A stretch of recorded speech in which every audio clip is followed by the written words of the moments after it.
What you talking about, LeBron James? What's up, people? It's your man, Urban Lover, reporting live and direct from the basement, laying in the bed, soaking up a loss.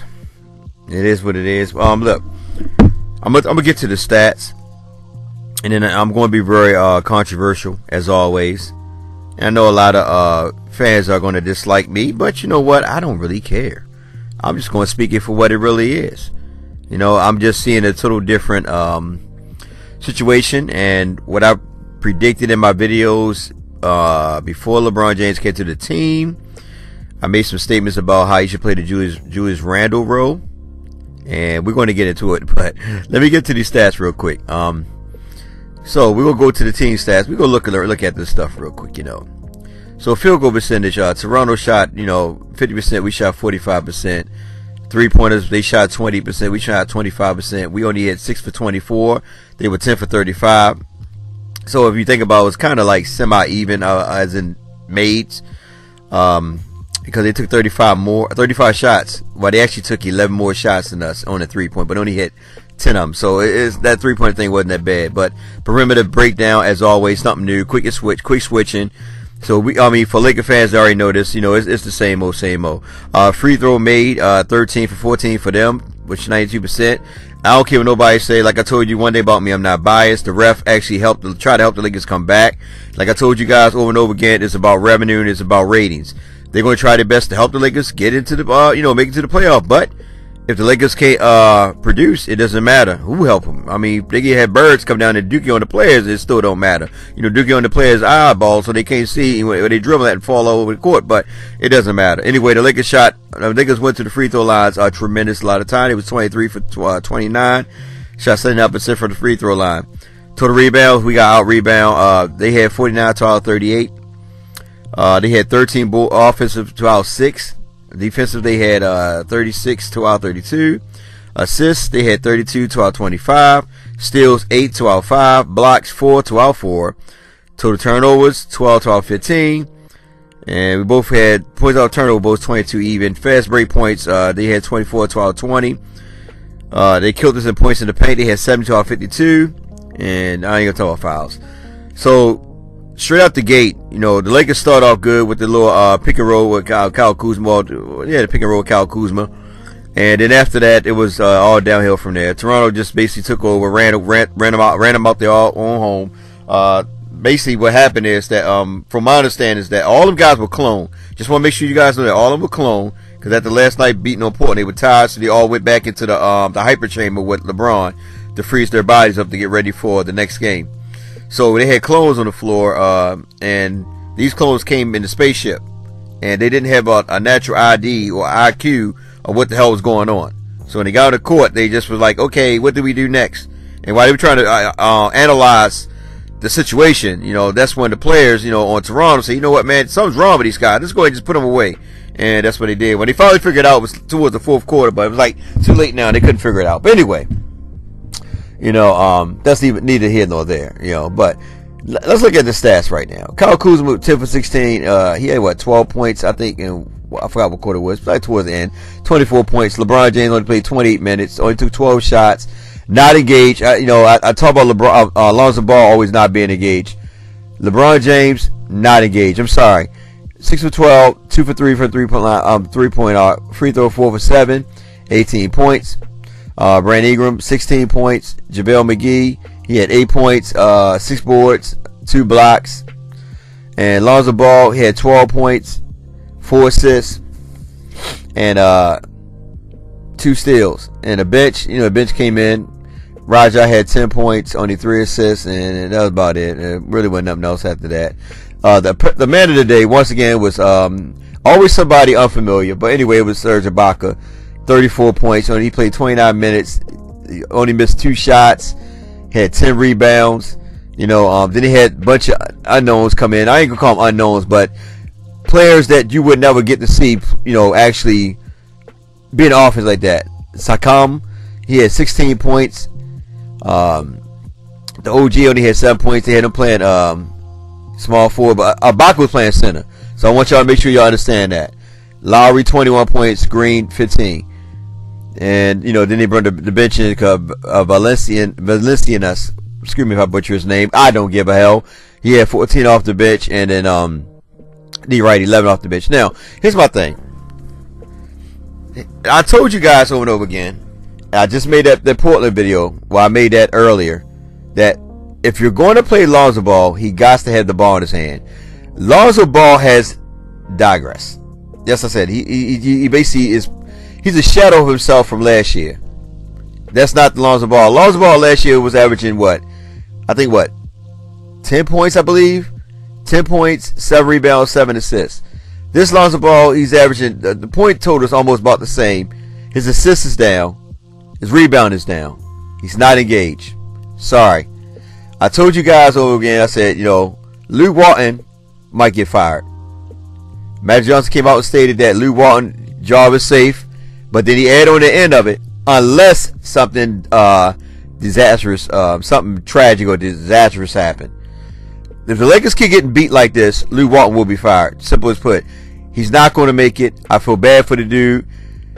LeBron James, and everybody keeps talking about Mark Jackson, all these other coaches. LeBron James, as long as he has power, is not going to play with a coach with X and O's. It's not going to happen. You can hang it up. You can forget it. He's going to get a coach that's going to help him run his system the way he wants to run it. The only way these Lakers are going to win games is LeBron James be engaged in defense. Simply put, if you go back and watch the game, and I'm telling you LeBron nights as well, you go back and watch the game, this guy is not engaged at all. Serge Ibaka is about almost his age. Serge Ibaka was a power forward. LeBron James was a small forward.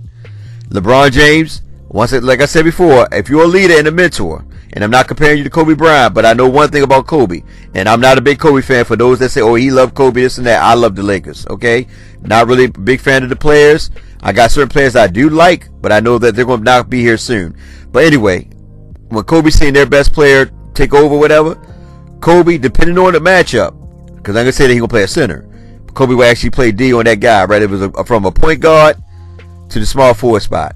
Kobe will actually play all three spots when it came to defense. That's why he made Defensive Player of the Year on so many different occasions. LeBron James, as you watch, on defense, all he does is stand there. Once in the blue moon, he looks engaged. Majority of the time, he's just standing around. More like Carmelo Anthony. But people don't want to call that out. Everybody's so stuck on his offense and his stat pattern. Yeah, his stat padding, because that's what he's basically doing. Patting his stats, because he don't really care. He's not engaged. The difference is he's not sacrificing himself for the love of the team.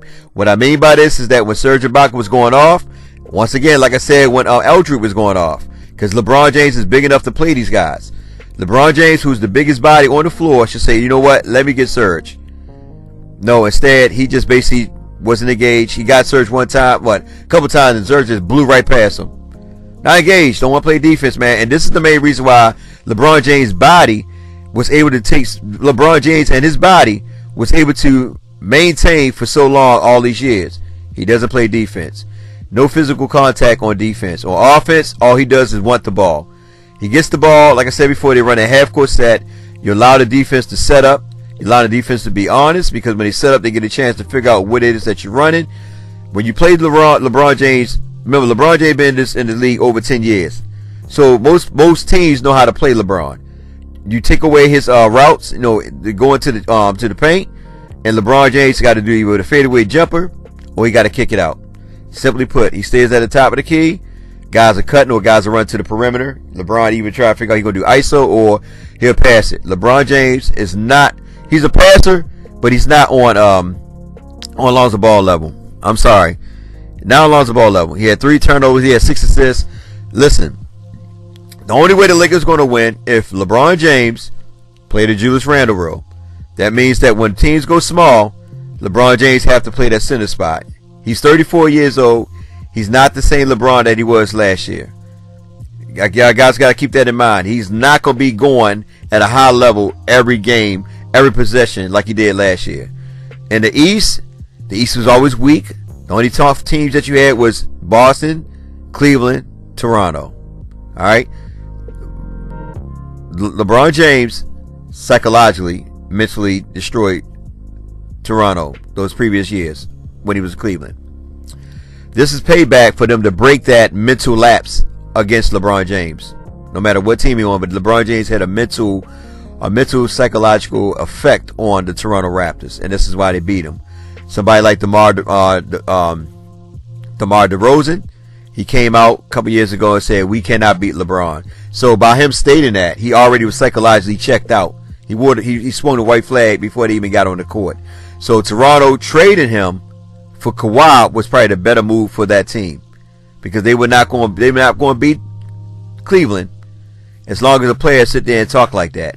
Does not have the mentality of thinking that they can't beat a player who's just a man.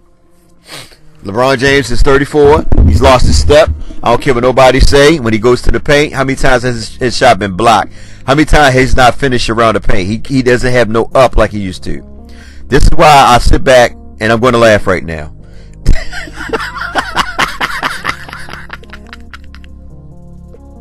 Yeah, I'm going to laugh. And the reason why I'm laughing is because I don't care what nobody say. We overlook it. We can sit there and say, you know, well, he's no longer the team now. You know, it doesn't matter now. We're going forward.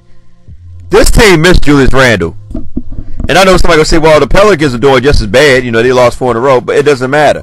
The thing about Julius Randle is that Julius Randle brought something to this team that a lot of teams do not have. And that's that physicality down low. And when the Lakers go small, they have nobody to play small ball. LeBron James, only thing he does on Julius Randle's side is run the offense. That's it. That's it. But at least Julius Randle was getting to that paint. Julius Randle was younger. He was getting to that paint, and people were getting out the way. LeBron James does not have that effect. Julius Randle, he might turn the ball over, but so did LeBron. The thing is, you got to remember, you're looking at a 34-year-old LeBron compared to 23-year-old Julius Randle. And I'm not saying that Julius Randle is better than LeBron for those who say, oh, what you're trying to say. But what I am going to say is that Julius Randle played better defense than LeBron. That's what this team is missing. Go look at our stats and look at our ratio around the same time compared to this year right now. I believe, if I'm not mistaken, we were ranked in the top 10 in defense. Lou Walton always mentor and actually push defense. And he said defense win game. He constantly pushed that last year. And the Lakers' young squad, what they did is when that ball came off the rim, they will run. And that's why they was in the top 5 also in offense.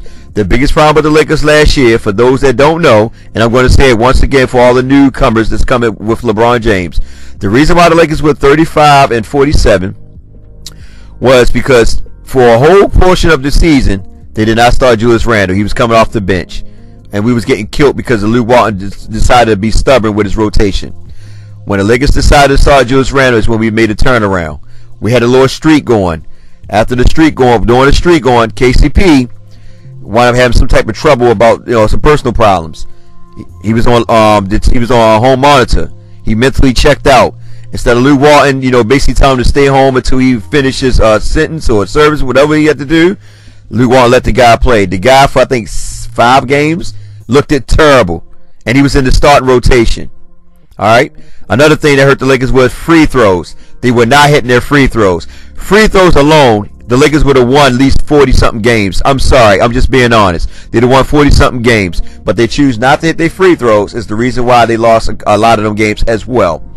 Another thing too, when we had that little streak, another streak going, Magic Johnson decided to trade off Jordan Clarkson. Yeah, he goes to Cleveland, become a shadow himself, because the LeBron James fans, they never watched the Lakers before. So when Jordan Clarkson was there, the first couple games he looked good, and they were all hyped and excited about him. So was I. Next thing you know, here comes the LeBron James system, making these guys into shooters, and that's not Jordan Clarkson type of game. Jordan Clarkson was a slasher. I said the same thing here in LA. When they finally started using him according to his strength, that's when Jordan Clarkson started looking good. That year before they traded him to Cleveland. Larry Nance was a good body inside as well with Julius Randle. Even though Larry Nance and Julius Randle, they shared the time and minutes, but when they went small, these two guys were the physicality of the team inside low posts, and that's what the Lakers are missing. They don't have no physical small player to play that small ball when teams go small. It's not that Luke Walton can't go small. He can, but they put Kuzma at the 5. Kuzma is not a defensive player at the 5. He's better at the 3. I told you guys that before. He can actually, when he loses on defense, he can pick up on offense. But with the combination of LeBron James not playing defense, and I know we say Kuzma is not good at defense, and that's why I'm calling all the hypocrites out now, because when Kuzma was actually non-effective last year, y'all make sure y'all call Kuzma out. Oh, Kuzma don't play no D. Kuzma suck on defense. But yeah, here's the king coming in. Y'all don't even want to call that defense out. The dude does not play defense. And like I said, you are what your leader is. Simply put, if your leader not playing defense, if your leader decide, like I put on Mike from Laker Talk video, on Twitter thing, he said he don't mind if LeBron James don't play defense, as long as he take over on when we need to in offense. I'm sorry, I love Mike, but that's crazy. I'm just being honest. You know, the guy got to be engaged. As much as these young guys got to be engaged, so does he. Because you can sit there and talk to these young guys all you want, but if you're not doing nothing, you're just as bad as these young guys. And before Magic Johnson decided to go down there on Luke and get on Luke, he needed to get on LeBron James too. Because this the guy that decided not to call Luke Walton or talk to Luke Walton. This the guy that talked to Pelinka and Magic. And these two guys, without Luke, decided to bring this guy in, decided to bring all these players in that did not fit this roster. Did not bring anybody in to fit Luke Walton's system, Luke Walton's scheme. It's like they already had in their minds they're going to get rid of Luke Walton anyway, but a lot of fans don't want to see this. I'm just being honest. Because Luke Walton had some say-so in who to pick on that team to run his offense. That's why I told you guys, that's why they went and got Lopez. It wasn't so much about them trading D'Angelo. They got Lopez because Lopez fits Luke Walton's system because he can bang threes. Luke Walton likes to spread the floor and shoot a lot of threes. He doesn't have that right now. So right now, Luke Walton is he's in a limbo because he don't know what the hell to do. He's confused. He can't do what he want to do because LeBron James won't play the center spot like Julius Randle. So Luke Walton is in a rock and a hard place. And be honest with you, him being fired probably will be the best thing for him. I'm just being honest and I'm being real because right now this is LeBron James' team. LeBron James is basically doing what he wants. And he's bringing the ball down. All he does, like I said, he just sit there and wait for the ball offense. And he slows the offense down. Like I say, he run a half-court set. They don't run every time with LeBron James. You don't believe me? Go on Twitter. I think it's a video out where him and Luke Walton are talking, and he's telling Luke Walton to slow it down. Slow it down. I wish I had that video. I wish I could find it. But he told Luke Walton to slow it down because he wanted to play his system. And I've told you guys over and over again, I do not cater to the LeBron James system. I am a Luke Walton system. I like Luke Walton's system because Luke Walton's system, it gets the young guys out and running. That's where they're at their best, when they're running. But because LeBron James wanted to slow the ball down and play it his way, we're losing games. The dude don't want to play defense. You think you over in the East where you can dominate the East. This is the West. This is a different beast. And I'm not saying Toronto is not. Toronto is like I said, in Toronto, without Kawhi Leonard, spike y'all. And nobody stepped up to the plate. Especially LeBron. LeBron's supposed to show by example, leadership, and say, you know what? Let me go out there and play D. A lot of people criticize Rondo. Rondo come off the bench. Don't complain. Don't complain. He just want to win. He gets in there, what he does. He changed the whole dynamic of the game. LeBron James, with Rondo in the game, LeBron James don't get that ball as much. Rondo get the ball, he actually runs the offense.